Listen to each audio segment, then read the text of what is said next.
volume sebelumnya. Sylvester di konferensi Arduk. Dia di sini tuh gugup di hadapan Aup Arensbach.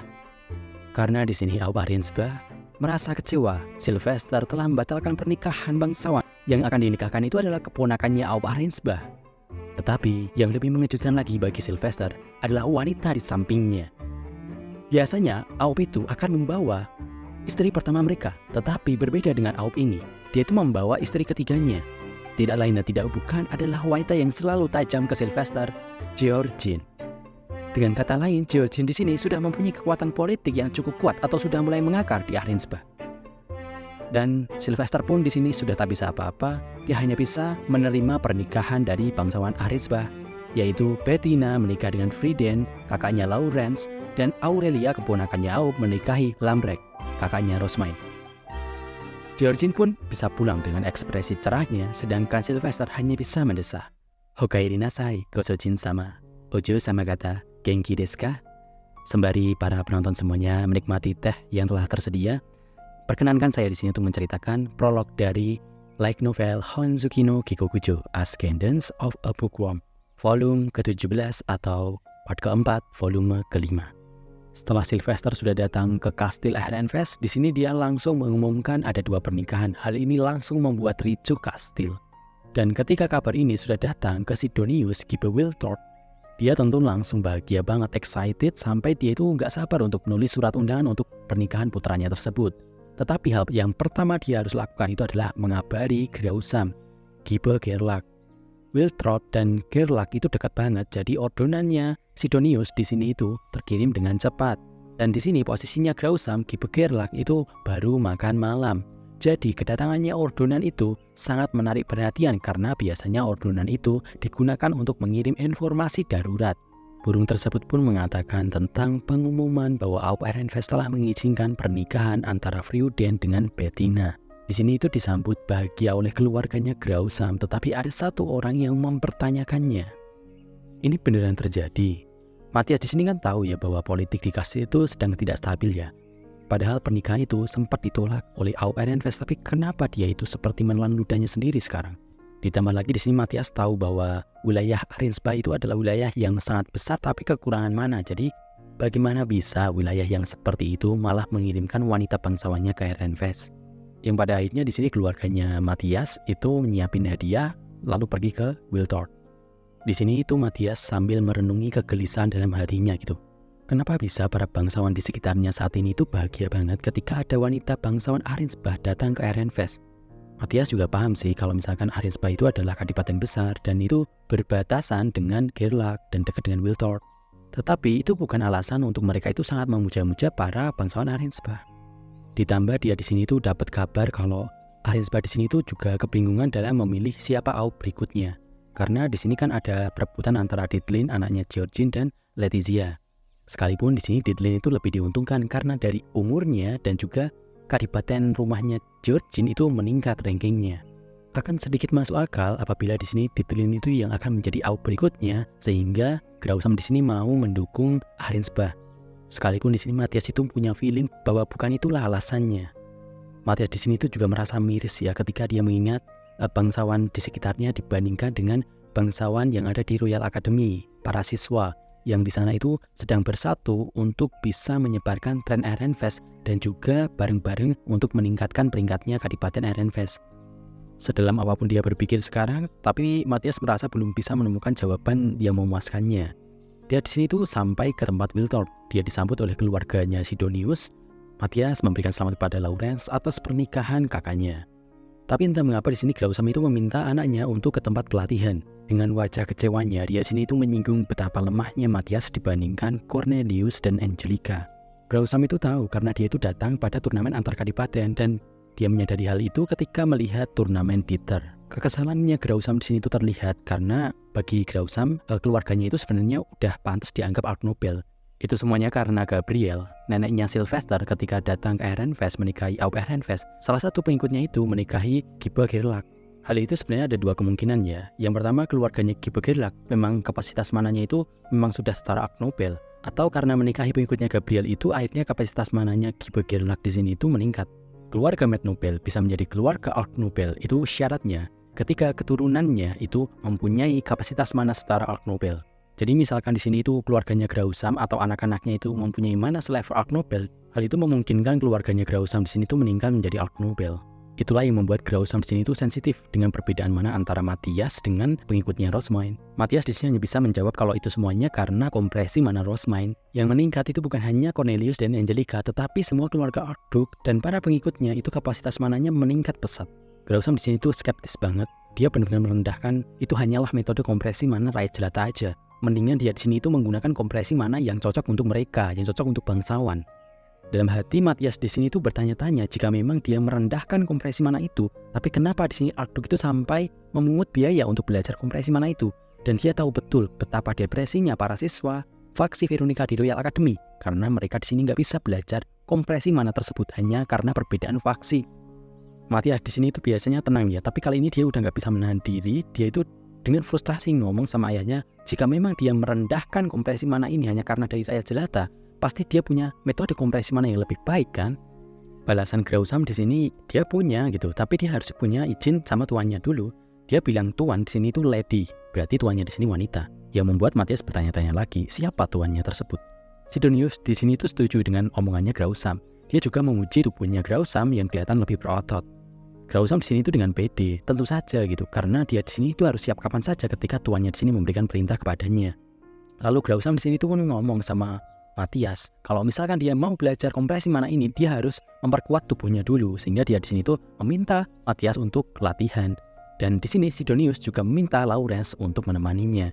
Secara nggak langsung mereka di sini tuh diusir dari ruangan tersebut. Matthias di sini tuh melirik Lawrence. Dia memang tahu kalau tubuhnya Lawrence itu memang lebih gagah daripada dirinya. Matthias itu benar-benar paham tubuhnya sendiri. Dia itu sekalipun sudah berlatih dengan porsi yang sama dengan Lawrence, tapi ya tubuhnya masih gini-gini aja.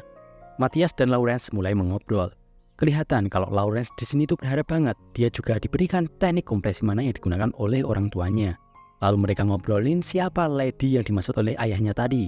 Dan tebakan mereka itu sama, yaitu Georgine. Di pandangannya Matthias, dia masih ada keraguan karena ayahnya sendiri jarang sekali menyebut nama Georgine. Dan dia merasa bahwa ayahnya itu tidak pernah berkomunikasi dengan Georgine secara jarak jauh. Ayahnya hanya berkomunikasi dengan bangsawan Werkestok di Arensbach. Meski begitu, Matthias di sini feeling paling kuat tetap Georgine karena saat Georgine datang ke Ehrenfest pada part ketiga sebelum Rosmine diracuni ya, keluarganya saat itu benar-benar bahagia. Bisa dibilang pertama kali Matthias melihat orang tuanya itu sebahagia itu, yang membuatnya semakin yakin kalau lady-nya orang tuanya itu adalah Georgine. Dia mengingat kembali pertama kali dia bertemu dengan Georgine. Georgine di sini tuh kelihatan muda, cantik. Dia memakai cadar transparan, tapi bibir merahnya itu kelihatan banget. Dan yang paling mencolok, gerakannya yang sangat anggun. Hal itu membuatnya pantas untuk menjadi istri pertama. Dia itu layaknya ratu dan orang tuanya itu juga memperlakukannya bagaikan ratu karena Matthias sendiri itu tahu bahwa orang tuanya itu kelihatannya pernah melayani Georgine ketika dia di Ehrenfest dulu. Tetapi di sini itu timbul pertanyaan lagi dalam benak Matthias, kenapa orang sepenting Georgine itu malah memberikan metode kompresi mananya kepada orang tuanya yang masuk dalam bangsawan Ehrenfest. Hal ini itu menimbulkan pertanyaan lagi kepada Matthias. Bagaimana bisa orang sepenting itu memberikan metode kompresi mananya kepada orang di luar kadipatennya? Padahal sudah menjadi pengetahuan umum kalau Arensbach itu wilayah besar yang kekurangan mana, kritis mana. Jadi harusnya Georgine di sini itu menyebarkan metode kompresi mananya kepada bangsawan Arensbach saja. Jadi nggak masuk akal kalau misalkan Georgine mengizinkan Matthias dan Lawrence menggunakan metode kompresi mananya. Hal itu membuat Matthias pusing. Tapi ya udahlah, kalau dipikirkan aja itu nggak ada ujungnya. Matthias di sini tuh pengen membahas yang lebih urgen lagi gitu.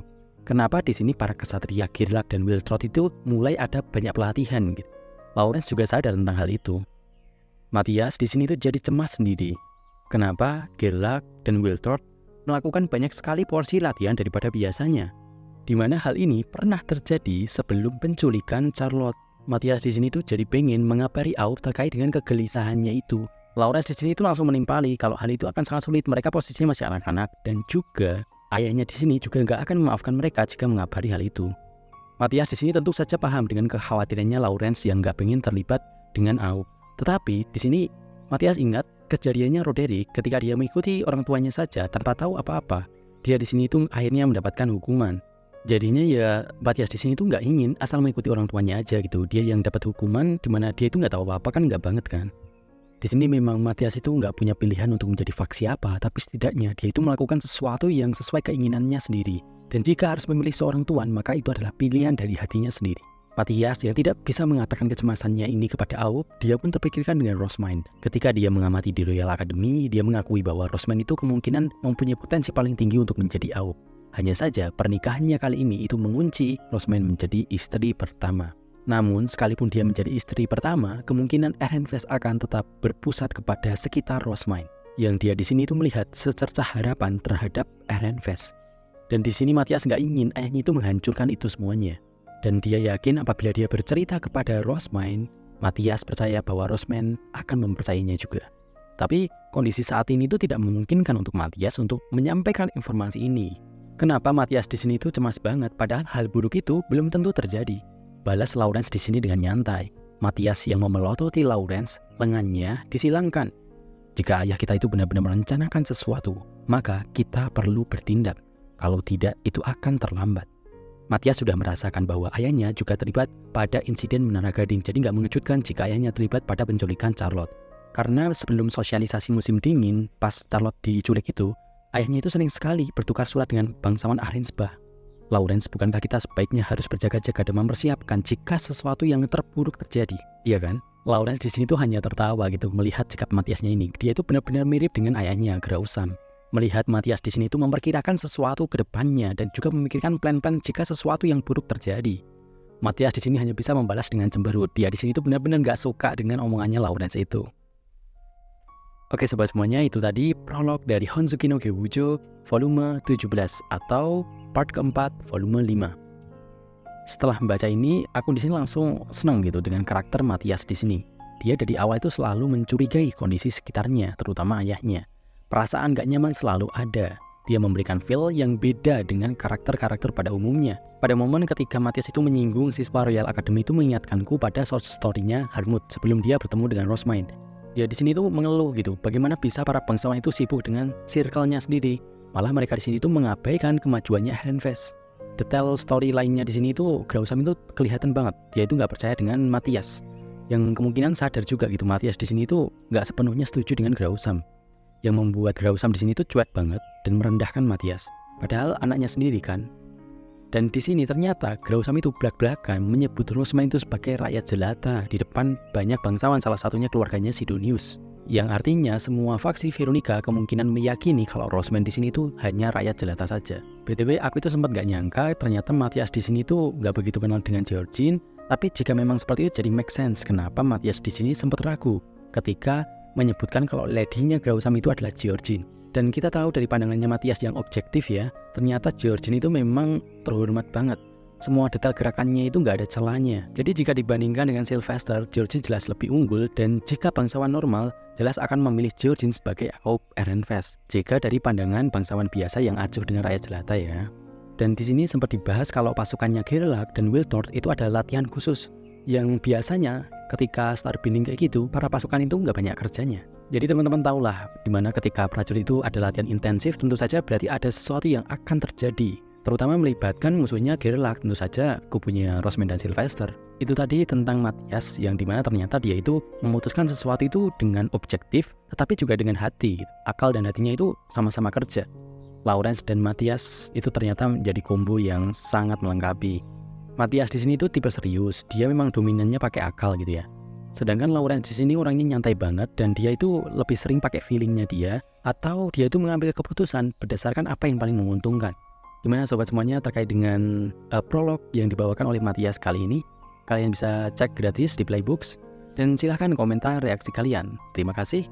Arigataku zonjimasu omoimasu. Gokigen yo mata ai dekiru koto negatte imasu. Oyasumi nasai. Bye bye.